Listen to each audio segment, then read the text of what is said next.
असलकुम and hello everyone, welcome back to my channel Mishi daily routine.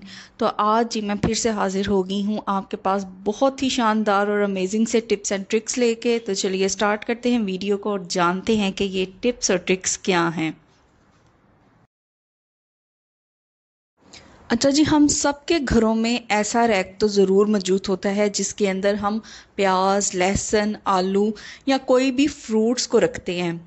तो हमने note किया होगा कि ये जो रैक्स होते हैं इनमें सुराख होते हैं, और जाहिर है जब हमने एक चीज़ एक रैक में रखी है और दूसरी चीज़ दूसरी रैक में रखी है तो उनके जो छिलके होते हैं या उनका जो गंद होता है वो दूसरे रैक में ट्रांसफ़र हो जाता है, या वो हमारी जो उस एरिया पे ज़मीन होती है जहाँ हमने वो रैक रखा होता है वहाँ पे भी बहुत ज़्यादा गंद इकट्ठा होता रहता है। और अगर आपने ये किसी कॉर्नर में रखी है तो वहाँ पे डीप क्लीनिंग रोज़ाना तो नहीं होती, तो ये गंद कंपाइल होता रहता है। तो हमने इस मसले का हल ढूंढ लिया है और वो ये है कि अगर आपके पास पड़ी हुई है एल्युमिनियम फॉयल, तो आपने क्या करना है, जितने भी आपके रैक्स हैं, जैसे आपके अगर रैक में 4 बास्केट्स लगी हैं तो आपने 4 इक्वल साइज़ के एल्युमिनियम फॉयल के पीसेस को कट कर लेना है। जैसे आपने मेरा रैक देखा है तो वहाँ पे 3 बास्केट्स लगी हैं, तो मैं 3 एल्युमिनियम के इक्वल फॉयल के जो पीसेस हैं वो कट कर लूँगी। अच्छा जी, यहाँ पे एक क्वेश्चन ये राइज होता है कि एल्युमिनियम फॉयल एक्सपेंसिव होती है और ज़्यादातर हमारे घरों में ऑन द स्पॉट अवेलेबल नहीं होती। तो इसके लिए या इसका अल्टरनेटिव आप क्या तलाश कर सकते हैं, वो ये है कि अगर आपके पास पुराने न्यूज़पेपर पड़े हैं तो आप उनका भी यूज़ कर सकते हैं, या अगर कोई पुराने रजिस्टर पड़े हुए हैं तो उनके भी पेजेस लेके आप एल्युमिनियम फॉयल की रिप्लेसमेंट कर सकते हैं जो चीप भी है। अच्छा जी, मैंने क्या किया है कि एल्युमिनियम फॉयल के 3 पीसेस मैंने कट करके रख लिए हैं। अब वन बाय वन मैं यहाँ से अपने वेजिटेबल्स या जो भी मैंने फ्रूट्स रखे हैं या लहसुन प्याज हैं उनको उठाऊंगी, एक बास्केट में एम्प्टी करूँगी ताकि मैस भी क्रिएट ना हो। तो सारे मैं यहाँ पे जब ट्रांसफ़र कर लूँगी तो ये देखें मैंने फ्री करके आपको दिखाया है कि कितने छिलके जो हैं प्याज के वो रैक के अंदर ही मौजूद हैं, और with the passage of time ये सुराख में से निकल के नीचे वाले पोर्शन में चले जाएंगे, नीचे वाले रैक में चले जाएंगे, और वहाँ जाहिर है हमने कोई और चीज़ स्टोर की हुई है।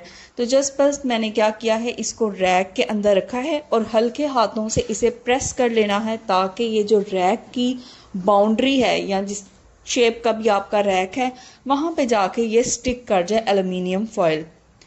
तो बस एल्युमिनियम फॉयल फिक्स करने के बाद मैंने दोबारा से जो प्याज हैं वो इसके अंदर ट्रांसफ़र कर दिए हैं।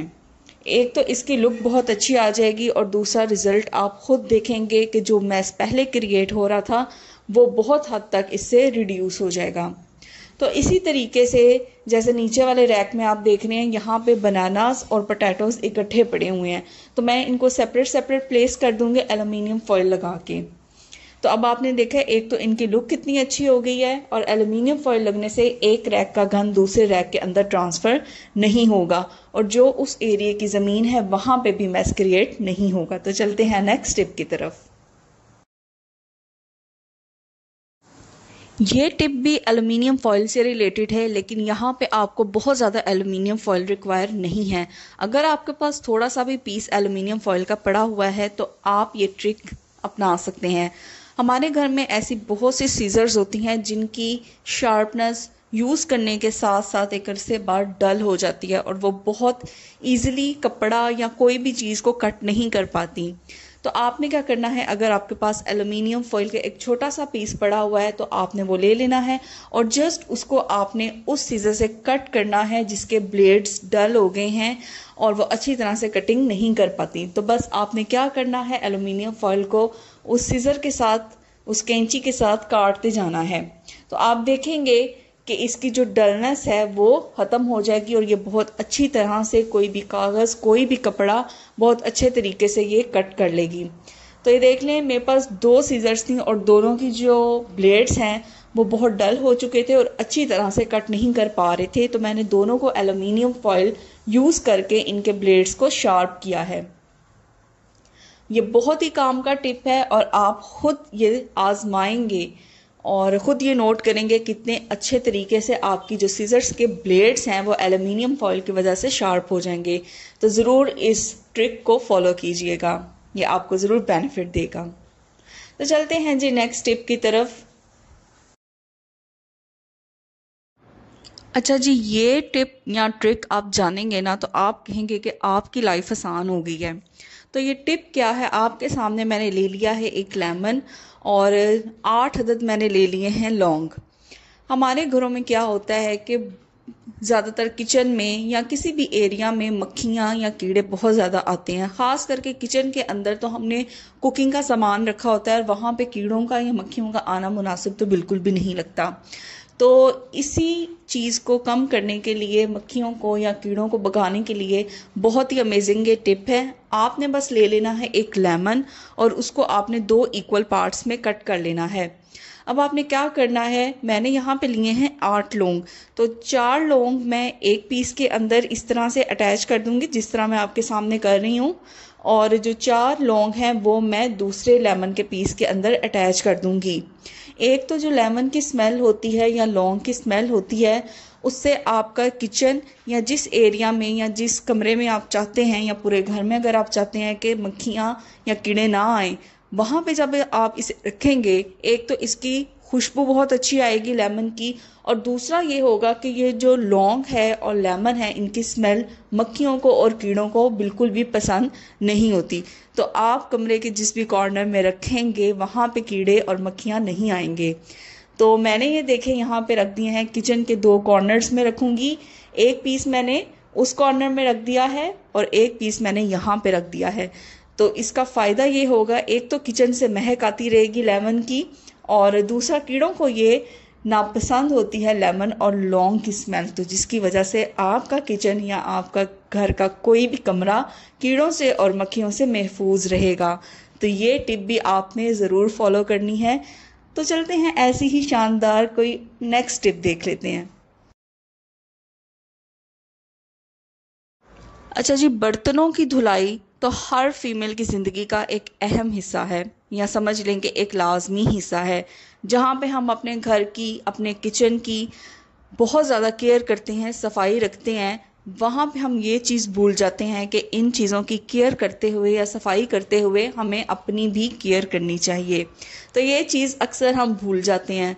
तो मेरी जो टिप है वो इसी चीज़ से रिलेटेड है कि जब भी आप बर्तन वॉश करें तो थोड़ा बहुत अपना भी ख्याल रखें।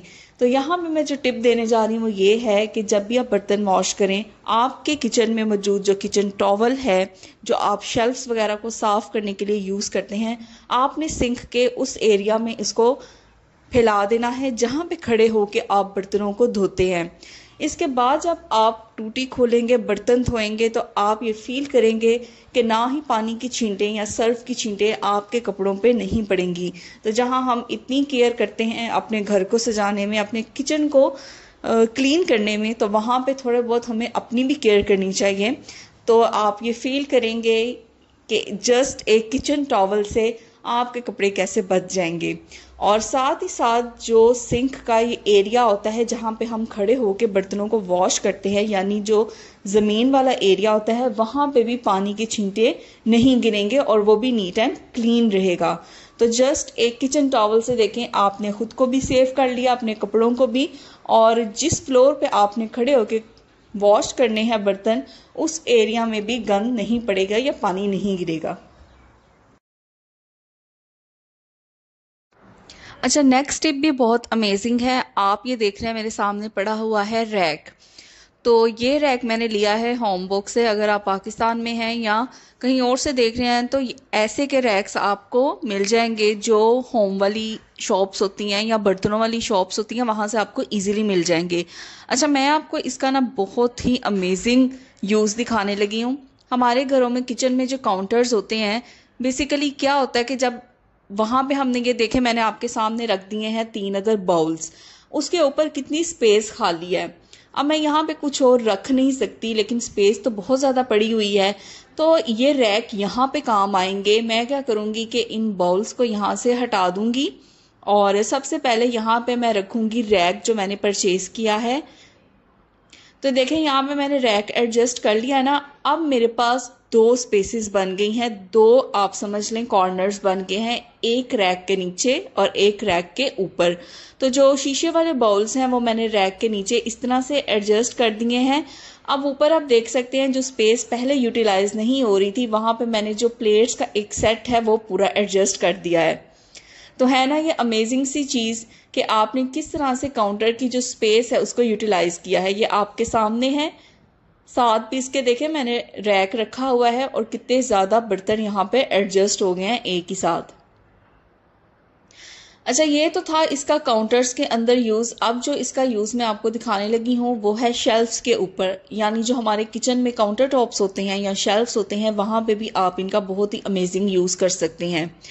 यहाँ पे देखें आपको नज़र आ रहा होगा कि मैंने रैक रख के नीचे रखा है हॉट पॉट और ऊपर मैंने जग रख दिया है, ग्लास रख दिए हैं और जो भी अरके गुलाब की बोटल्स थी वो मैंने रख दी हैं। अब बगैर रैक के तो यहाँ पे मैं हॉट पॉट रख सकती थी, मैं यहाँ पे जग वाला और पानी वाला जो सिस्टम है वो सारा वो एडजस्ट कर सकती थी। लेकिन रैक रखने से आपने देखा होगा कि किस तरह से दो स्पेसेस बन जाती हैं और इजीली आप एडजस्टमेंट कर सकते हैं चीज़ों की एक ही कॉर्नर में। तो यहाँ पे देखें जी मैंने रख दिया है रैक, और जो चीज़ें रैक के नीचे आ सकती हैं जैसे हाइट पे भी डिपेंड करता है, तो जग तो जाहिर है रैक के नीचे आ नहीं सकता था, तो जग और जो बॉटल्स हैं वो मैंने रैक के ऊपर एडजस्ट कर दी हैं और जो हॉट पॉट है वो मैं रैक के नीचे एडजस्ट कर दूंगी। तो देखा कैसे आपने एक ही स्पेस पे रैक रख के दो चीज़ों को एडजस्ट कर लिया है। तो ये बहुत ही अमेजिंग टिप्स एंड ट्रिक्स हैं, इनको आप ज़रूर फॉलो करें। इनसे बहुत ही बढ़िया तरीके से एक तो किचन भी ऑर्गेनाइज लगता है और स्पेस भी सेफ हो जाती है। तो अगर आप ऐसी ही अमेजिंग टिप्स एंड ट्रिक्स देखना चाहते हैं मेरे चैनल मिशी डेली रूटीन को सब्सक्राइब करें। वीडियो पसंद आई हो तो लाइक करें, शेयर करें, कमेंट करें। मिलते हैं नेक्स्ट वीडियो में। टिल देन टेक केयर, अल्लाह हाफिज।